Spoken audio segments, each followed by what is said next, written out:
তুমি বায়না করেছিলে ভালোবাসতেই হবে। আমি ভালোবাসলাম। সব কিছু উজাড় করে দেওয়ার পর আমি যখন বায়না করলাম থেকে যাও, ঠিক তখনই তুমি আকাশের মতো রং বদলালে। থেকে যেতে আর পারলে না।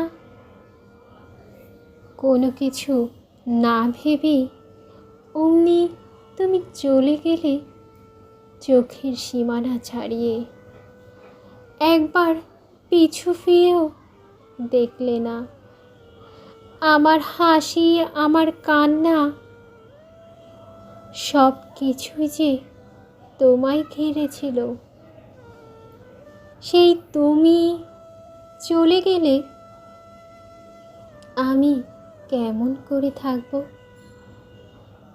একবারও সে কথা ভাবলে না যে তুমি বলেছিলে জীবনে কখনো যদি ঝড় আসে আমাকে কখনো একা ফেলে যেও না। সেই তুমি কেমন করে পারলে আজ আমায় ছেড়ে যেতে? একটু কি মন কাঁদেনি তোমার যে তুমি আমায় হাসতে বায়না করতে, জড়িয়ে ধরতে বায়না করতে?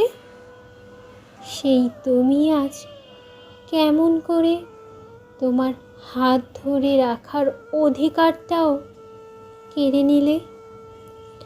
আমার চোখের জলও আজ তোমার চোখে পড়ল না। তাহলে কি সম্পর্ক পুরনো হয়ে গেলে?